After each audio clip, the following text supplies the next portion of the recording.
सतगुरुदेव की जय। सर्वसंगत से प्रार्थना है। सत्संग प्रारंभ हो रहा है। कृपया सत्संग स्थल पर शांतिपूर्वक विराजमान होकर के श्रद्धा से सत्संग सुने। परमेश्वर की प्यारी आत्माओं से पुनर्निवेदन है, सत्संग प्रारंभ हो रहा है। कृपया सत्संग स्थल पर शांतिपूर्वक विराजमान होकर के श्रद्धा से सत्संग सुने। सत साहिब। परमपिता परमात्मा पूर्ण ब्रह्म सर्वश्रेष्ठी रचनहार कबीर परमेश्वर जी की असीम कृपा से आप जी ये सत्संग सुनने के लिए उपस्थित हुए।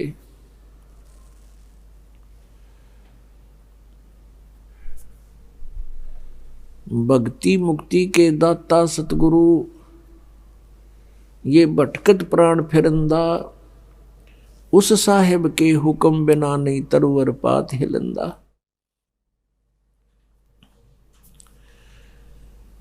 परम पूज्य परमेश्वर कबीर देव जी, ये वो समर्थ भगवान हैं, वो समर्थ प्रभु हैं जिसके हुक्म बिना एक पत्ता भी नहीं हिल सकता। उनकी रजा के बिना कोई भी प्राणी सत्संग में नहीं आ सकता। उनकी रजा कैसे हमारे ऊपर हो? परमात्मा आत्मा के साथी हैं, इस मन के नहीं। आत्मा परमात्मा का अंश है, ये परमात्मा के उत्पन्न की हुई है, उसके शरीर से निकली है। इस आत्मा का उससे विशेष लिंक है, विशेष संबंध है। जैसे माता को अपने पुत्र पुत्री कितने प्रिय होते हैं, ठीक इसी प्रकार उस परम पिता ने जिसमें सभी गुण विद्यमान हैं, तुमेव माता च पिता तुमेव बंधु च सखा तुमेव विद्या च द्रविणी तुमेव सर्व मम देव देव। ये वो परमात्मा है जिसमें माता पिता मित्र और भाई के सभी गुण विद्यमान हैं। ये हमारा सच्चा पिता है, ये हमारा जनक है और यही हमारी माता है, क्योंकि तीनों लोकों में सबका धारण पोषण वही परमात्मा कर रहे हैं। तो पुण्यात्माओं, हम अपने परमात्मा को भूलकर हम इन काल के, इन माया के भगवानों को याद करते रहे, पूजते रहे। अब उसकी रजा कैसे होगी? आत्मा जब रोती है परमात्मा को, ये मालिक उसके पास पहुंच जाता है। अपन आत्माओं, आत्मा तो वैसे सबकी ही रोती है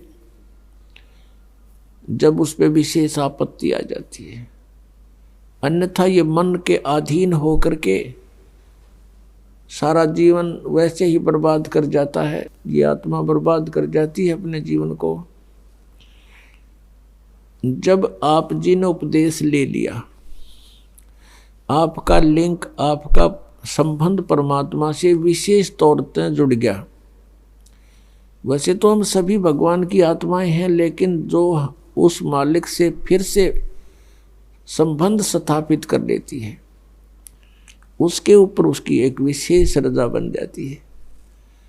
और फिर वो आत्मा सच्चे दिल से पुकारता है परमात्मा को, तो फिर उसकी रजा उस पर बनती है और वो सत्संग में आने की रुचि नहीं करता है, संसारिक कार्यों को विशेष महत्व देता है, तो परमात्मा फिर उस पर रजा नहीं बख्शते। और उनकी रजा ना होने से हम यहाँ नहीं आ सकते। अपन आत्माओं, हम अपने पेट के लिए, एक रोजी रोटी के लिए सुबह से लेकर शाम तक और नाइट सर्विस में भी ओवर टाइम भी करते हैं। और जैसे किसान है, इसका तो कोई समय फिक्स नहीं, रात और दिन लगे रहते हैं। तो किस लिए लगे रहते हैं कि केवल एक पेट भरे और एक मकान बन जा, बढ़िया कपड़े खरीद ले, ब्याह शादी हुआ उसमें खूब खर्चा कर दे। इनके लिए हम सारा जीवन लगे रहते हैं और वो भी हमसे सफल नहीं हो पाता। तब हम परमात्मा की ही खोज करते हैं। एक मजदूर मेहनत करता है या कोई व्यवसायिक व्यक्ति है, बिजनेसमैन है, वो अपने भरसक प्रयत्न करता है, अपनी खूब सूझबूझ भी प्रयोग करता है, लेकिन फिर भी विफल हो जाता है। ऐसे ही किसान है, अपनी खूब मेहनत करता है, परिश्रम करता है, लेकिन फिर भी सफल नहीं होता। कोई न कोई नुकसान हानि होती ही रहती है। तो फिर भी वो परमात्मा से ही अर्ज करता है लास्ट में। तो हम क्यों ना पहले भगवान से जुड़ जावें और उनके द्वारा दिए गए मार्ग पर हम लग जावें। क्या बताते हैं परमात्मा? दुख में सुमरण सब करें, सुख में करे न कोई। जय सुख में सुमरण करे तो दुख काहे को होवे। सुख में सुमरण किया नहीं, दुख में करते याद। कह कबीरता दास की ही कौन सुने फरियाद। पुणात्मा, जब तक हम सत्संग नहीं सुनते तब तक हमें ये ज्ञान नहीं होता कि हम इस मनुष्य जीवन प्राप्त करके क्या करें। सत्संग में आने से प्राणी को ज्ञान होता है। महापुरुषों के साथ बीती हुई कथाएं आपको सुनाई जाती हैं, फिर आप भी उन महापुरुषों का आचरण करते हो जिन्होंने परमात्मा पाया, और फिर अपना जीवन सफल हो जाता है। तो हमने इस परमात्मा के लिए, अपने आत्म कल्याण के लिए समय भी निकालना पड़ेगा और 2 पैसे दान भी खर्च करने पड़ेंगे। कहते हैं देते को हर देत है, जहां तहां से आन, और ना दिया फिर मांगते फिर यो। परमात्मा सुने नहीं कान। अब जिन्होंने पिछले जन्मों में विधिवत साधना करके कोई पुण्य किया हुआ है, आज उनको परमात्मा ने समय पर रोटी दी है, अच्छा व्यवसाय दिया है, या कोई अच्छी पोस्ट दे रखी है, या अन्य कोई साधन उसका बना ही रखा है। अब उसकी रोजी रोटी की समस्या हल हो रही है, क्योंकि उसने पहले जन्मों में दान किया हुआ है, धर्म किया है।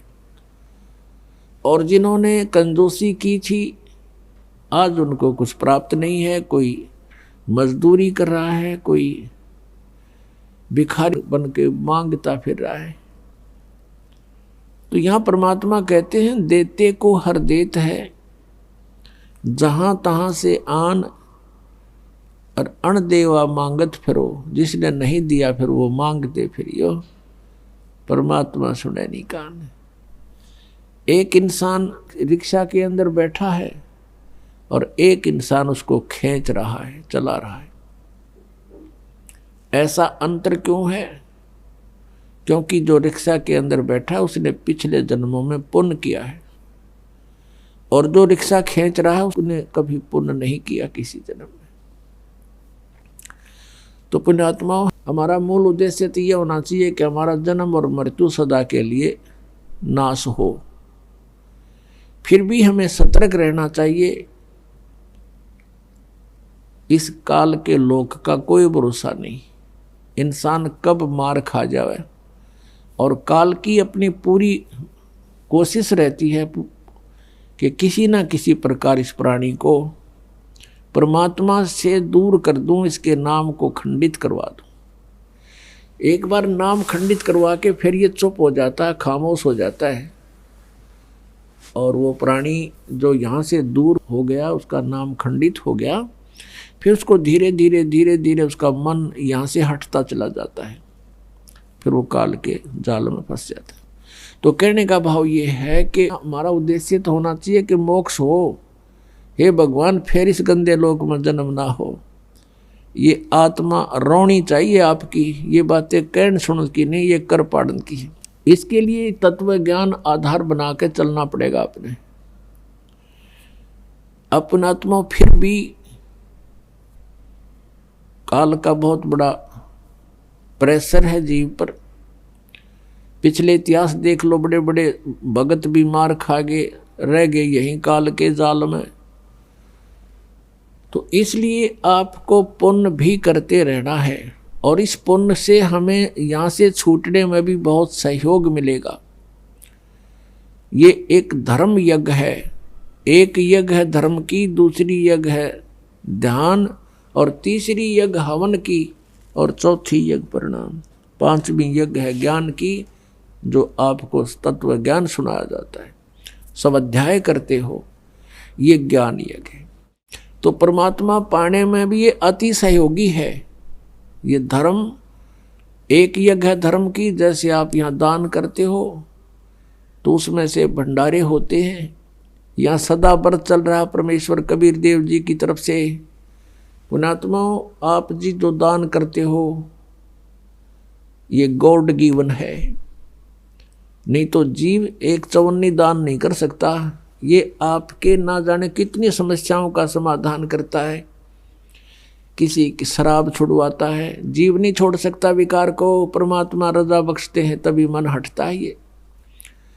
और आने वाली आपदाएं हैं, कोई मुकदमा होना है, या कोई चोरी होनी है, या कोई बीमार बच्चा होना है, परिवार का कोई सदस्य रोगी होना है, उसमें हजारों 10-20 हजार रुपये खर्च होने हो, और उनको 100 रुपये की दवाई में ठीक कर देगा भगवान आपको।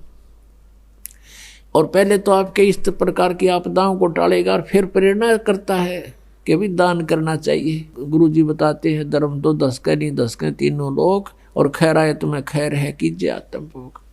कहते धर्म का नाश नहीं होगा, तीनों लोकों का तो नाश होगा एक दिन, ये तो नष्ट होंगे, लेकिन धर्म का नाश नहीं होता। धर्म तो 10 के नहीं 10 के तीनों लोक, और खैर आए तुम्हें खैर है, यानी दान करने में ही आपकी जो है बचाव है, और कीजिए आत्मभोग है।